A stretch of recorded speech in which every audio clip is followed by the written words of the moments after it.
오늘은 계시록 변론 증거 7번째 시간입니다. 오늘은 계시록 1장을 통해서 사도 요한의 인격을 알아보고 만왕의 왕의 모습을 통하여 이 시대에 우리의 사명이 어떻게 이루어지는가를 알아보도록 하겠습니다. 먼저 계시록 1장 8절을 봉독해 올리겠습니다. 주 하나님이 가라사대 나는 알파와 오메가라 이제도 있었고 있고 전에도 있었고 장차 올 자요 전능한 자라 하시더라. 오늘은 하나님이 알파와 오메가의 신이라는 것을 말씀을 했어요. 알파 오메가 신에 대해서 우리가 좀 알아봐야 되는데, 이거는 육적 이스라엘 백성들도 하나님 앞에 순종치 않을 때는 하나님 앞에 용서 없이 재앙으로 친 것처럼 종말에도 그와 같이 하실 것을 얘기했습니다. 그런데 이 알파 오메가를 설명해 주는 성경 구절이 하나가 있습니다. 그것이 전도서 3장 15절입니다. 전도서 3장 15절은 알파 오메가가 무슨 뜻이냐를 설명했는데요. 이제 있는 것이 옛적에 있었고 장래에 있을 것도 옛적에 있었나니 하나님은 이미 지난 것을 다시 찾으시라고 이렇게 말씀하셨어요. 이거는 바로 뭐냐? 육적 이스라엘 중에서 역사하신 것들은 다 예언적이고 영자적이고 그림자적이고 모형적이고 예표적이고 몽학적이라 할 수 있는 겁니다.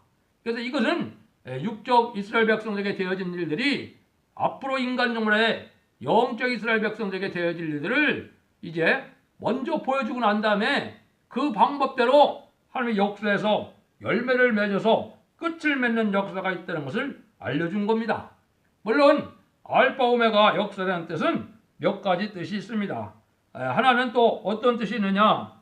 전지전능하심으로 처음부터 끝까지 예지하에 진행한다는 뜻이 있습니다. 두 번째는 시작하신 이가 끝까지 책임지고 역사하는 뜻도 있습니다. 이런 말씀을 봤을 때는 예언의 말씀이 2중 혹은 3중으로 이제 성취되는 것을 우리가 알 수 있는 겁니다. 그래서 성경 비밀을 잘 깨달으려면 알파 역사를 정확히 알아야 됩니다. 알파 역사를 알아야 오메가 역사도 알게 되는 겁니다. 그래서 이제 알파 역사가 구약 이스라엘 백성들에게 언약을 맺는 이런 선지과의 사명을 했다면, 영적 이스라엘의 선지과인 한국에는 그거를 열매 맺는, 그런 언약을 이루고 열매 맺는 선지국가라는 것을 말씀을 드렸는데, 이게 마태복음 21장 43절에 주님이 그걸 말씀을 하셨습니다. 여러분, 이제 우리가 지금 이 시대에 뭘 잘 생각해야 되느냐? 우리가 의뢰시대의 알파의 정통은 뭐라고 볼 수 있느냐? 예수님이 이제 복음서를 통하여 복음의 내용을 잘 증거를 하셨지만은 사도 바울이 편지서를 쓰지 않았다면 신앙생활의 정통이 잘 뭔지를 모르는 거죠. 그래서 신앙생활을 바로 할 수 있도록 이제 편지서를 통해서 우리가 성령 충만한 생활을 어떻게 하는 것이 바람직하냐, 이거를 알려준 거거든요. 그런데 그때 당시 사도 바울이 나타나실 때 격번 세력들은 사도 바울을 뭐라 그랬습니까? 연병 같은 이단이라 그랬습니다. 이게 큰 의미가 있는 겁니다. 이게 쉽게 받아들일 수 없는 거고, 하느님이 마귀를 들어 쓰는 그런 방법입니다. 마귀는 대부분 어디로 역사를 할까요? 마귀는 대부분 격권으로 들어가는 겁니다. 그래서 인간의 자기 욕심이나 자기 권력을 가지고 휘두르려고 하는 그러한 겸손하지 못한 사람들에게는 자기도 모르게 마귀의 도구가 되는 겁니다. 그러면 이 시대의 정통은 뭐냐? 오메가진 정통은 뭐냐? 그래서 천국 복음의 정통은 이제 사도들의 편지서라 그랬는데, 이 시대에 새 시대가는 영육이 구원받을 새 시대가는 정통은 바로 뭐냐? 이거는 계시록입니다. 그래서 계시록을 정확히 알아야만 되는 겁니다. 계시록을 정확히 알지 못하고는 이 시대의 재림의주를 영접할 신앙이 무엇인지, 또 마귀의 미혹이 어떻게 오는 건지, 또 말씀이 어떻게 응해서 이 시대에 어떻게 하나님의 섭리가 이루어지는 것인지를 알지 못하는 겁니다. 그래서 이 시대에 이렇게 사실은 계시록을 잘못 전하고 계시록을 모르는 것이 오히려 이단이 되는 겁니다. 그래서 계시록을 배우는 것을 또 아무나 계시록을 가르칠 수도 없는 거지만은, 또 계시록을 중요시 여기지 않고 계시록에 대해서 관심이 없는 것도 이게 망할 짓입니다. 그래서 새 시대에 가려가려면 바로 이 계시록을 바로 잘 전하는, 옳게 전하는 정을 만나서 계시록을 바로 깨닫는 것이 중요합니다. 그래서 그 사명을 이제 맡은 것을 오늘 여기에 볼 수가 있는데, 예수님도 뭐라 그랬습니까? 그 시대에 예수님에게 교권 지도자들이 뭐라고 불평을 했습니까? 바알세불이라고 그랬죠. 왕막이라는 뜻이거든요. 이 시대도 마찬가지예요. 이 시대도 하나님의 참종은 왕막이라는 그런 말을 들은 것이 이게 교권적으로도 정통적인 거거든요. 왜 그런 일이 벌어지느냐? 마귀 역사도 이게 알파 역사가 있는 거고, 성령의 역사도 오메가 역사가 있는 겁니다. 그래서 이 시대 참종은 인간 세상에서 인정받고 나오는 것이 아닙니다. 하나님께 인정받고 나와야 되는 거지, 인간들에게 인정받고 나오는 것이 아니라는 걸 우리가 알아야 됩니다. 그래서 우리가 그런 말씀을 잘 이제 배워야 되는데, 이제는 사도 요한에 대해서는 지난번에도 살펴보긴 했습니다. 사도 요한에 대해서 조금 더 나오죠. 1장 9절 10절입니다. 나 요한은 너희 형제요 예수의 환난과 나라와 참음에 동참하는 자라. 하나님의 말씀과 예수의 증거로 인하여 반문하는 섬에 있었더니 주의 날에 내가 성령에 감동하여 내 뒤에서 나는 나팔소리 같은 음성을 들으니 그랬거든요. 사도 요한은 왜 가장 위대한 종이냐? 사도 요한은 계시록을 쓸 수 있는 완전 계시거든요. 계시록은요. 완전 계시를 쓸 수 있는 영계에 도달한 유일한 분인 겁니다. 그래서 사도 요한이 가장 많이 고생을 한 거예요. 그래서 가장 어리기도 했지만은 가장 사랑도 받았고, 또 가장 많은 고생을 하다가 가장 뒤늦게 이 성경이 쓰여진 게 계시록이죠. 그래서 이게 완전 계시입니다. 근데 완전 계시를 쓸 수 있는 그 영계에 도달하기까지 사도 요한은 여기 보니까 뭐라 그랬어요? 예수의 환난과 나라와 참음에 동참하는 자라 그랬죠. 이걸 반드시 겪도록 되어 있습니다. 그래서 완전 계시를 받은 요한은 변화성도의 영감을 받은 사람인데, 그리스도의 완전한 종말적인 비밀을 계시로 받은 요한의 인격을 이제 어떻게 되느냐, 또 그것을 이제 인격을 또 바라보고 하나님이 사명을 주시거든요. 그래서 그 바라보는 방법은 마귀의 시험이에요. 그래서 그런 일들이 여기 있을 것을 얘기를 한 겁니다. 그래서 그것이 이제 사무엘상 2장 3절에 보면 이렇게 얘기를 했었어요. 여호와는 지식이 하나님이시라 행동을 달아보시느니라 이렇게 했거든요. 그러니까 앞으로 말세 종들도 뭡니까? 하나님이 다 달아보는 겁니다. 이게 염소 같은 인간인가? 이게 양 같은 인간인가? 이게 참음에 합당해서 이게 인격적으로 바로된 온유하고 겸손한 인격을 가지고 나가는 종이냐? 강박해갖고 이거 남을 찔르고 죽이는 이런 인격이냐? 이걸 달아보시는 거예요. 이걸 이제 한 절 한 절 오늘 말씀드려 보도록 하겠습니다. 그래서 우리가 이제는 신앙을 하루아침에 이게 인격이 장성되는 게 아니거든요. 어린애도 쓸만하게 성경적으로는 최소한 성경에 들어가는 나이가 몇이라고요? 12살입니다.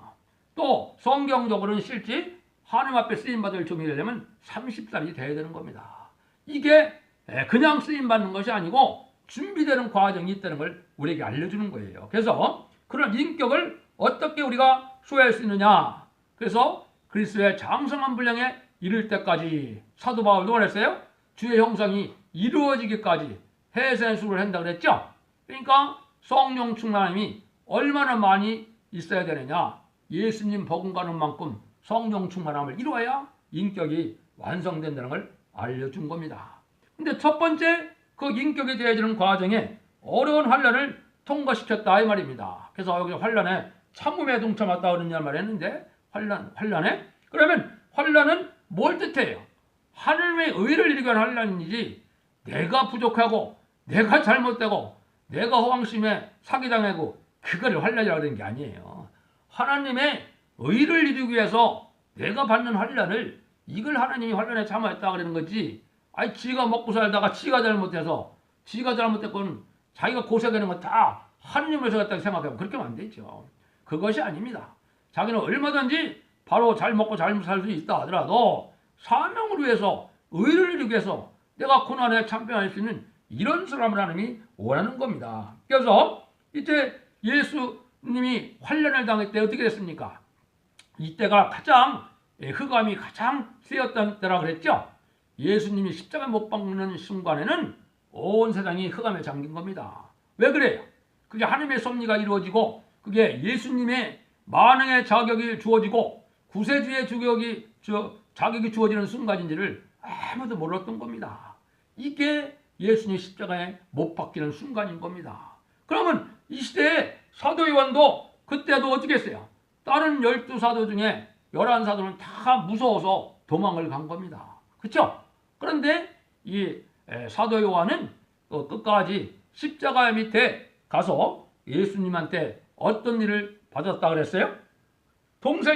예수님의 동생이 제가 마가복음 6장 3절에 보면 4명이나 있다 그랬죠? 남자 동생이. 야고보, 요셉, 유다, 시몬 이렇게 4명이나 있었는데 그때 당시 예수님은 누굴 아들이라고 그랬나요? 사도 요한을 아들이라고 그랬습니다. 그래서 사도 요한이 진짜로 예수님을 섬기는 일을 했던 겁니다. 여기에 큰 의미가 있는 겁니다. 그래서 여기에는 아들이라는 명분, 예수님의 동생이라는 명분을 갖게 되는데 이걸 장자의 명분이라고 그러는 겁니다. 장자의 명분은 뭘 뜻했느냐? 이거는 상속권을 뜻했는데 이 시대의 상속권은 뭐냐? 왕권입니다. 그래서 하나님의 나라가 임할 때 그 시대에 왕권을 받는 것을 상속이라고 그런 겁니다. 그 성경 구절이 히브리서 12장 23절에 하늘에 기록된 장자들의 총회와 계열이라는 말입니다. 그래서 이렇게 이제 그런 어려움 속에서도 이러한 사명을 맡았는데 이 사명이 바로 계시록을 쓰는 사명으로 나타나서 계시록을 통해서는 왜? 왕국 건설을 하는 사명입니다. 그래서 왕국 건설은 다시안의 사명을 감당케 해서 왕국 건설의 사명을 맡은 것이 이게 사도 요한인데 그래서 요한에게는 뭐가 됐어요?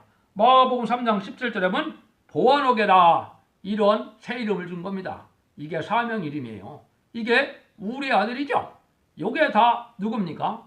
말세종들이 다 보아노게인 겁니다. 사도 요한의 계통 24만 4천 명 전체가 보아노게 사명을 맡은 겁니다. 왜? 사도 요한의 사명에 계대하자니까.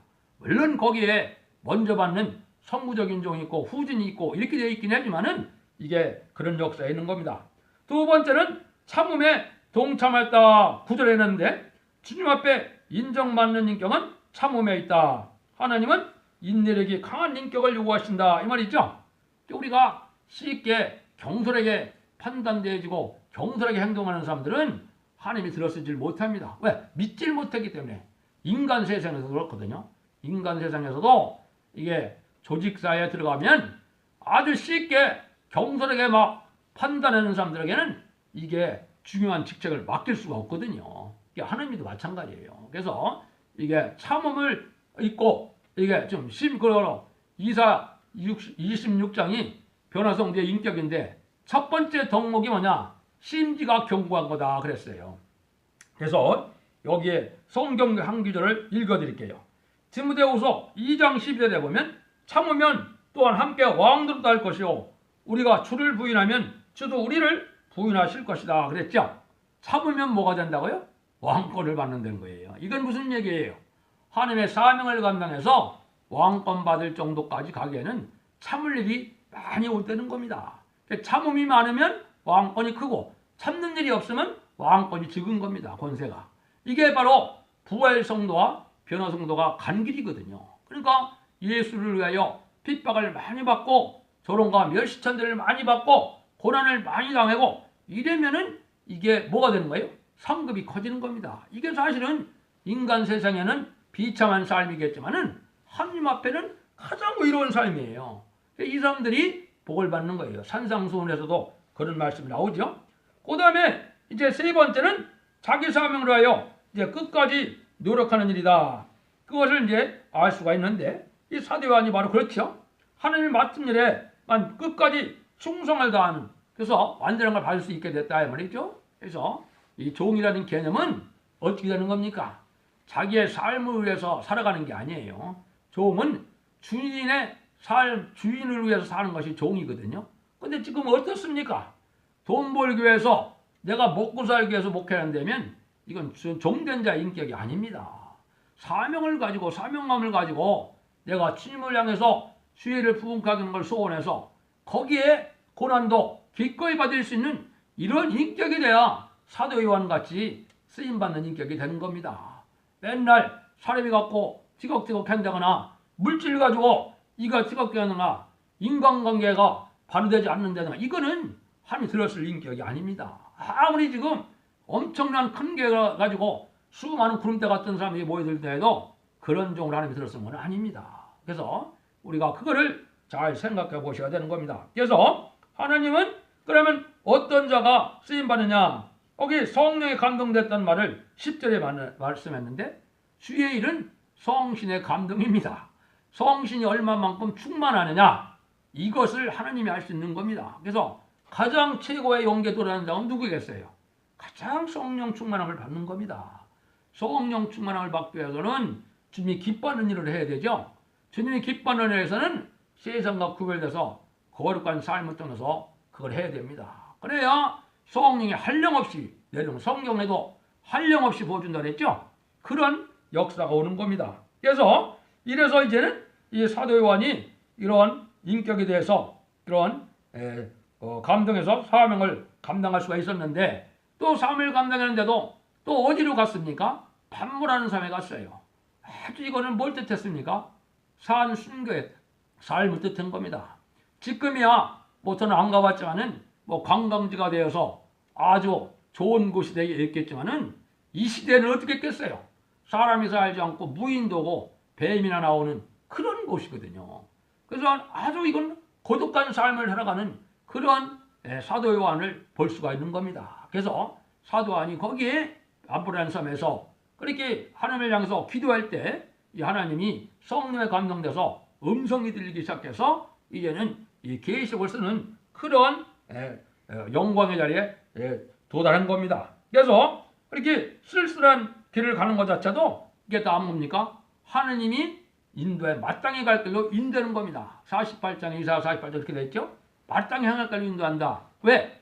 원수나 마귀도 누가 주관한다고요? 하느님이 주관하는 거예요. 그러니까 원수를 들어쓰는 것도 하느님, 하나님 종을 들어쓰는데 하느님.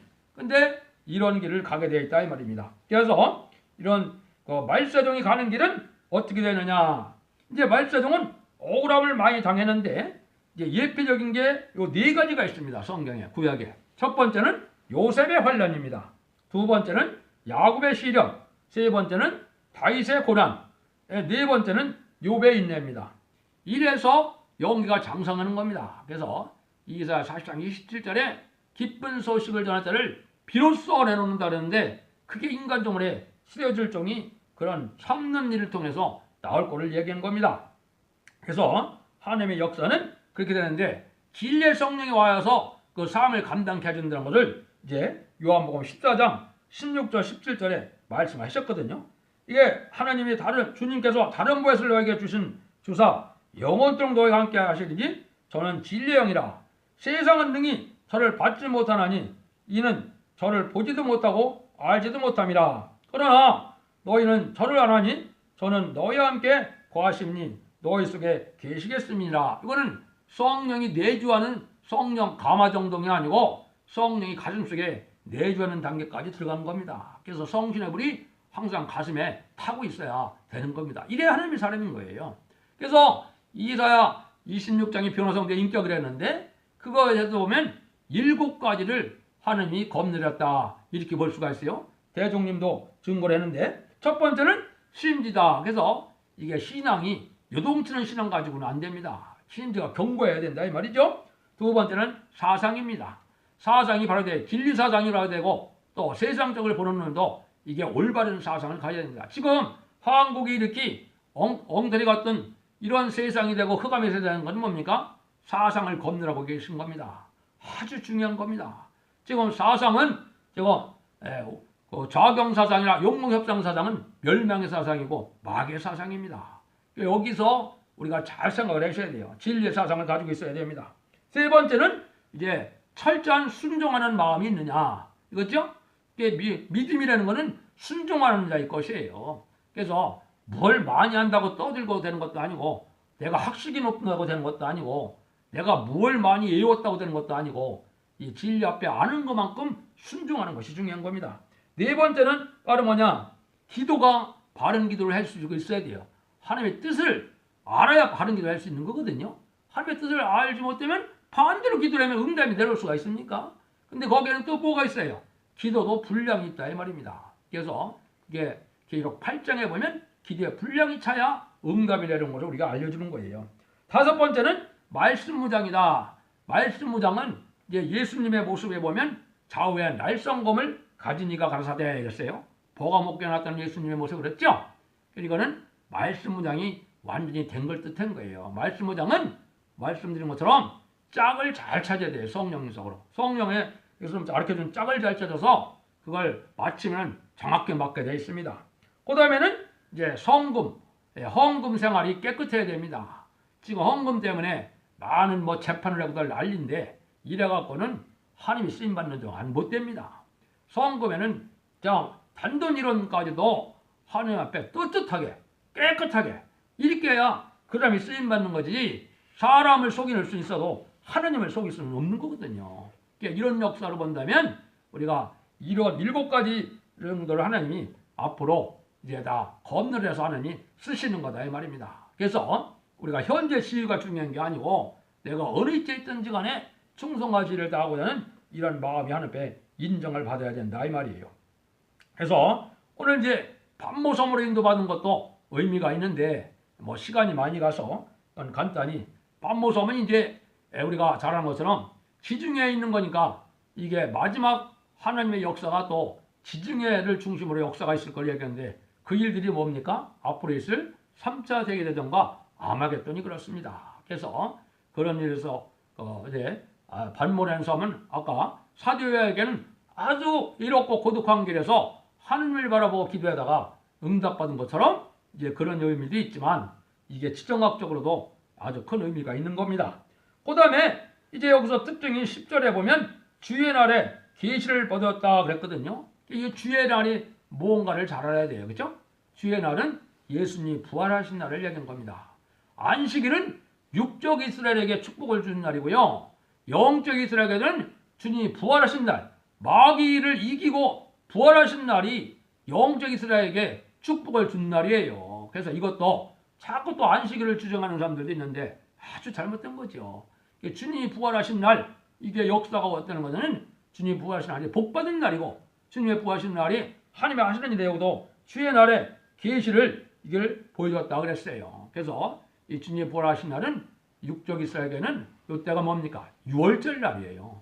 그러니까 6월절 인간들이 애굽에서 이스라엘 백성들이 구원받은 날인데 우리가 이제는 주의 날이 바로 그런 날이다. 그래서 부활하신 주님 그때 나타났다 이 말이죠.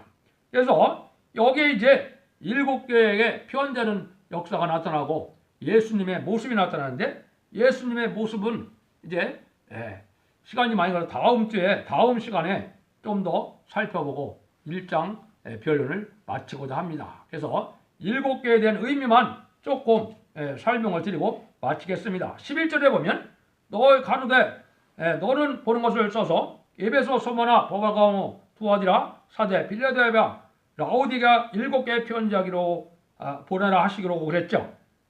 이건 바로 뭐냐? 7개는 재림이를 영접할 첫대기의 신앙 표준이 어떻게 되느냐? 책망받을 일이 있고 칭찬받을 일이 있는데 이게 같은 하나님의 교회고 같은 교역적 같은 하나님의 종이라 할 수 있다 하더라도 이러한 종은 망하고 이러한 종은 흥행되는 것을 알려주는 거죠. 그래서 여기서 책망받을 일을 다 고쳐나가야 이기는 교회가 되는 거고 그런 교회가 바로 첫대교라는 것이 되는 겁니다. 그래서 그거는 구체적인 거는 앞으로 이제는 말씀을 드리고 종도 이 시대에는 이사 2장처럼 버릴 야곱이 있고 택한 야곱이 있다. 복받을 야곱이 있고 저주받을 야곱이 있다는 거죠. 이거는 예수를 믿는다 하면서도 세상 사람들과 똑같이 살아가면 안 되는 거예요. 세상에 아주 취해서 세상 것에 좋아서 사는 거는 그게 바로 없거든요. 세상을 살아가는 것 자체는. 내가 주님도 말씀하죠. 세상을 사랑하면 세상 속에는 하나님이 안 계신다 그랬거든요.